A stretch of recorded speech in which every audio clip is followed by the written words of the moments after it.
Chris Lee and Blake Lovell of Southeastern 14 here as we continue to preview SEC football games for week one. Today, Blake, we get to Tennessee and Ball State. The Vols did, I thought, really well under Josh Heupel a year ago. You were seeing Tennessee in a lot of preseason top 15s. I don't think we'd necessarily argue with that. And the Vols draw in the opener a MAC team, Ball State, which is, oh goodness, maybe one of the 10 or 12 worst teams in the FBS. Tennessee, a 31.5-point favorite with an over-under of 68. This is a Thursday night game. What are your initial thoughts on this one? Yeah, it seems like just a nice way to start the season for a team that's gonna, bring back its starting quarterback and have a lot of, I think, depth and experience at running back. You've got 1,000-yard receiver back and Cedric Tillman. You've got a lot of experienced offensive linemen back who've started a lot of games. To me, that seems like a nice recipe for success for Tennessee heading into this opener. Like you said, you look at a team like Ball State. Um, you know, I think certainly took a step back last year, and now I think especially if you look on the defensive side, they've got some guys to replace there. A good defensive line, which we'll talk about in a second, but I think there's a lot of things that Ball State's going to have to replace, and doing that in game one against a top 20 team in Tennessee seems like a bit of a challenge right off the bat for Ball State. Yeah, Ball State was 6-7 a year ago, has pretty heavy personnel losses that we'll get to. When Tennessee's got the ball, look, if it weren't for Bryce Young, Hendon Hooker might be the best quarterback in the SEC. 31 touchdowns, 3 picks. He's accurate with the ball. He can run it. Cedric Tillman, who had a big breakout season and really came on in the second half, almost 1,100 yards, 12 touchdowns. He's back. I think more depth and experience at running back. Tennessee's got a multifaceted running game that was effective, and 7 offensive linemen return who started games for the Vols before. For Ball State, 5 of the top 6 tacklers gone. The defensive line, which was probably the strength of the team a year ago, I think a little better there. There's some returnees, solid linebackers, 3 starters lost in the secondary. Look, no matter how you slice it, Tennessee is going to be a very tough matchup offensively for Ball State. Yeah, I don't think there's any doubt about it. And I think this is the kind of game that we know how Tennessee plays and the type of tempo and the style where it could get out of hand early. And the thing is if you talk about Tennessee, if you're trying to add in the point spread, which let's all just be honest, it's week one. I think it's the hardest week, probably just from a betting standpoint, because you just don't have any idea maybe what you're going to get from some of these teams and what's gone on in the offseason and those kind of things. You just don't know how everything's come together until they're actually out on the field. But if you just look at this game on paper, I mean, even if Tennessee is riding a big lead, and let's say that they, go to their backups on the tempo is going to stay the same. And I think that's the thing when you play a team like Tennessee, especially this year, given the talent that they have on that side of the ball. It's just there's not going to be much of a let up, no matter what the score is. I think just because it's the type of style they're going to keep playing, and they're just going to keep doing it over and over and over, and they are going to be difficult to defend. And again, for a Ball State team that has some guys to replace, line is their strength, I think, on that side of the ball. But again, I think their defensive line is their strength in the MAC. Is their defensive line going to be their strength against a team like Tennessee, going up, on the other side with, again, a starting offensive line that has started games and has, sort of been together and played together and has the experience there. So I think it'll be quite a challenge for Ball State to slow down Tennessee in any way, shape, or form here. Now, when Ball State's got the ball, I guess the good news, Carson Steele is back, ran for 891 yards a year ago.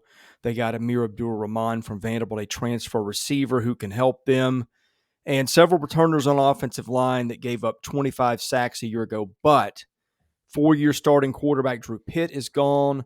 Justin Hall, who's their career receptions leader, he's gone. The whole quarterback room has just 34 pass attempts. Now, for the Vols, defense is not going to be their strength, but there's some names we know there. Jeremy Banks, Aaron Beasley, Trayvon Flowers, maybe more importantly, Byron Young, who's gotten some All-SEC love. But they did lose some people at some places. Alante Taylor, Theo Jackson, DBs who played for them for what seemed like forever are gone. Look, Tennessee, again, the bread's not going to be buttered on defense, but there's enough pieces there, especially in week one, I think, to cause a team that's really rebuilding its offense to struggle, especially in an environment where it's going to be loud and Tennessee fans are going to be pretty fired up. Yeah, I mean, as we always say, your defense doesn't have to be perfect if you're good enough on offense, and I think that'll be the defining sort of theme for Tennessee. Is that I think their offense will be so good, or has the potential to be so good, that their defense this season will not have to be perfect. It'll just have to be consistent enough, I think, to give you a chance to make some plays, score some easy points off of turnovers, those kind of things. And I think that's where you kind of look at this defense, and you'll hope that's one of the strengths is just, can you get enough sacks? You talked about Young's coming back.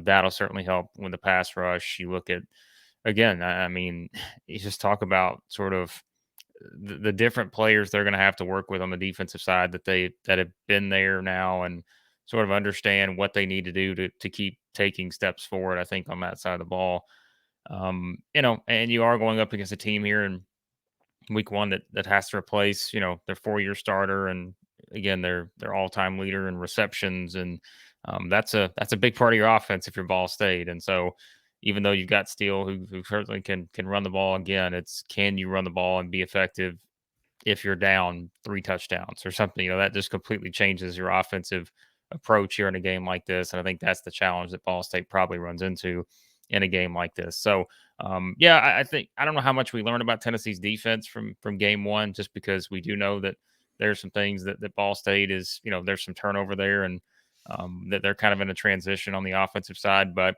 it'll be interesting to see just kind of what some of those things look like. But I still think that in terms of just what's going to anchor their defense, they've got guys back. You talk about Banks, Beasley, those kind of guys, Young. I think there's a lot of things Tennessee has to work with. It's just, can they continue to take steps in the right direction there? Okay, over under on this is 68. Tennessee, a 31.5 point favorite. That implies a final score of about 50-18. How are you feeling about that? Well, as I always say, I'm not a professional bettor. I'm just someone who looks at these two teams, and I think it goes back to what I said earlier. I think even if Tennessee, let's say they get up 28-0, and it's like, well, they could let off the gas, get ready for next week. But that's the problem, is I think just with the way they play, this isn't a team that's just going to come out and just completely slow things down and, you know, I think run the ball, 48 straight times or anything. I think they're going to keep doing what they do, and I think that's going to make it a real big challenge for Ball State. And again, having some questions on the offensive side for Ball State. I don't know how they keep up here in terms of that. To me, I think Tennessee can probably name their score here. Yeah. And so 31.5 that's a lot of points, but I think Tennessee probably wins this one going away. So I'd probably take Tennessee minus 31.5. I just think that they'll put up so many points, and that's your expectation at least, right? And I mean, that we just expect this team, if they're going to be a top 20 team, it's going to be because they're one of the top 5 potentially scoring offenses in the country, and because we think there's still the potential for them to keep moving in the right direction on defense, and perhaps get even more points with their defense. So I think, yeah, I would go Tennessee minus 31.5 here, over under 68. That's a tough one to me, because I'm like, I think Tennessee will probably put up 50 here or more. Well, one quick thing, Tennessee's got Pitt the next week on the road. So do you see starters come out early? You mentioned the offense can still put up points. I guess the question to me is, can Ball State score 18? Yeah, I would probably go under 68, I think. Um, yeah, I think that's probably what I would go with on that. But then again, you could see this one being right, like a 60 something to 20 something type game, just Yeah. based on things just getting out of control. So that's the challenge. But yeah, I'll take Tennessee the points here, and I'll go under 68, just barely. Okay, we're previewing all SEC games for week 1 and week 0, so be sure to watch our channel, hit that subscribe button, and we'll see you back soon with another one of these.